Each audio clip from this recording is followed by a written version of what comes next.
হরে Krishna. Mayapur Nitai Gour kitchen থেকে সবাইকে স্বাগতম। আপনাদের সাথে আছে আমি জয়প্রিয়া সখী দেবী দাসী। আবার চলে এসেছি আজকে নতুন একটা ভিডিও নিয়ে। আজকে বানাবো বিচি কলা। এই বিচি কলাটা মহাপ্রভু খুব প্রিয়। এই বিচি কলাটা অনেকেই আপনারা চিনতে পারেন। এই দেখুন ভিতরে একদম এরকম দানায় ভরা থাকবে। এটা আমি বানিয়ে নিয়েছি। এটা বানাতে হয় একটু আস্তে করে টাচ করে ফাটিয়ে দিলেই হয়ে যায়। এই দেখুন এই বিচি কলাটা, এটা খেতেও খুব টেস্ট। আর কারা কারা এই বিচি কলা রান্না করে খান অবশ্যই আমাকে কমেন্ট করে জানাবেন। আর এখানে নিয়েছি আলু, বিচি কলার আলু দিয়ে রসা। এই বিচি কলার রসাটা খুবই ভালো হয়। আর আমি আজকে শর্টেই দেখাবো, এই জন্য আমি খুব শর্টেই করছি। এই জন্য আমি এখানে একটা প্রেশার কুকার নিয়েছি। প্রেশার কুকারে আমি সবজিগুলি দিয়ে দিচ্ছি, আলু আর বিচি কলা দিয়ে দিচ্ছি। জাস্ট একটা শুধু সিটি দিয়ে নেব, তাহলে খুব সুন্দর হয় এই রান্নাটা। এখানে আমি অল্প একটু হলুদ গুঁড়ো দিয়ে দিচ্ছি। এখানে অল্প করে একটু লবণ দিয়ে দিচ্ছি। আর এখানে আমি জল দিয়ে দিচ্ছি। জল দিয়ে জাস্ট আমি একটা সিটি দিয়ে নেব। ভালোভাবে একটু মিশিয়ে দিচ্ছি হলুদ গুঁড়োটা। একটা সিটি, বেশি না, সিটি দিয়েও আমি চাপতে ফেলে দেবো।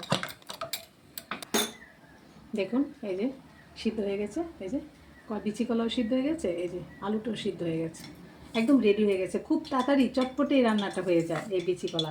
আর এখানে আমি একটু মশলা নিয়েছি, একদম অল্প পরিমাণে, গরমকাল একটু হালকা পাতলা।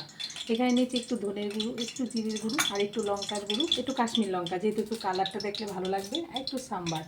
আর এখানে দিয়ে দিচ্ছি একটু হলুদ গুঁড়ো। এখন আমি এটা একটু জল দিয়ে গুলে নিচ্ছি মশলাটাকে।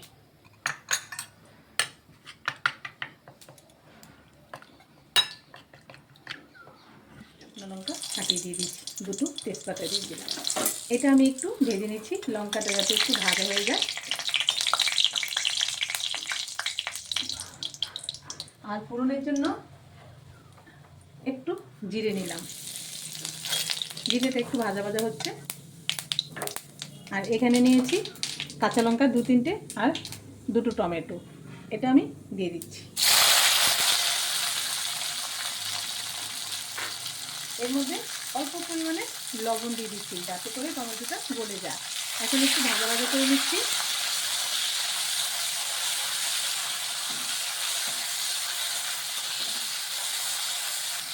দেখুন এই টমেটোটা একটু ভাজা ভাজা হয়ে গেছে। এখন আমি এখানে এই যে গুঁড়া মশলাটা দিয়ে দিচ্ছি। এই মশলাটা ভাজা ভাজা হতে হতে টমেটোটা গলে যাবে।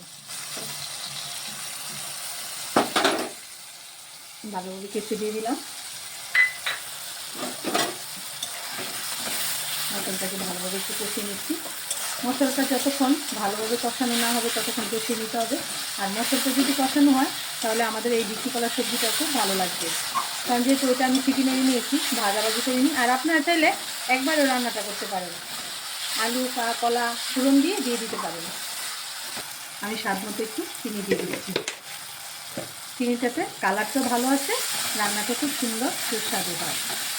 এই যে ভালোভাবে মশলাটাকে কষিয়ে নিচ্ছি, টমেটোটাকে একদম গালিয়ে দিচ্ছি। দেখুন এই যে মশলাটা ভাজা করতে করতে এই যে তেল ছেড়ে দিয়েছে।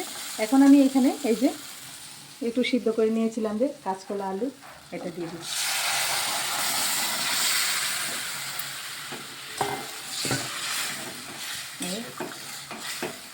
এখন আমি পরিমাণ মতো আর একটু জুস দিয়ে দিচ্ছি। আপনারা চাইলে একটু মাখা মাখা রাখতে পারেন, আমি একটু জুস দিয়েছি। এই গরমকাল একটু পাতলা পাতলা সবজি খুব ভালো লাগে।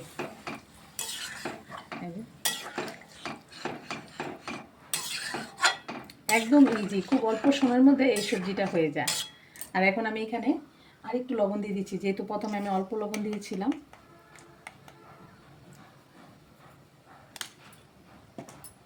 ভালোভাবে মিশিয়ে নিচ্ছি। যখন আপনাদের হাতে টাইম থাকবে না, এরকমভাবে রান্নাটা করে নিতে পারেন, খেতেও ভালো লাগে, অল্প সময়ের মধ্যে হয়েও যায়। একটু হালকা হাতে নাড়তে হবে, নাহলে এই বিচিগুলি বেরিয়ে যাবে। এখন আমি একটু ফুটিয়ে নিলেই হয়ে যাবে। দেখুন এই যে সবজিটা ফুটেও গেছে, আর একদম জুসটাও একটু কমে গেছে, মাখা মাখা হয়ে গেছে। এখন আমি এখানে ধনেপাতা কুচি নিয়েছি, আমি উপরে দিয়ে দিচ্ছি। এই যে হয়ে গেছে, এখন আমি নামিয়ে দিচ্ছি। এই দেখুন রেডি হয়ে গেল বিচি কলা আর আলুর রসা। এরকমভাবে আপনারা বিচি কলা রান্না করে মহাপ্রভুকে ভোগ লাগাতে পারেন, আর মহাপ্রভু খুবই প্রিয় এই বিচি কলা।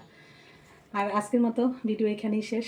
আর এখন আমি ঠান্ডা করে অন্যের সাথে আমার গণি থেকে ভোগ লাগিয়ে দিচ্ছি। আর আপনারা একটু গণি থেকে দর্শন করুন, গণি থেকে কৃপা লাভ করুন। সবাই ভালো থাকবেন, সুস্থ থাকবেন। আবার দেখা হচ্ছে পরের ভিডিওতে।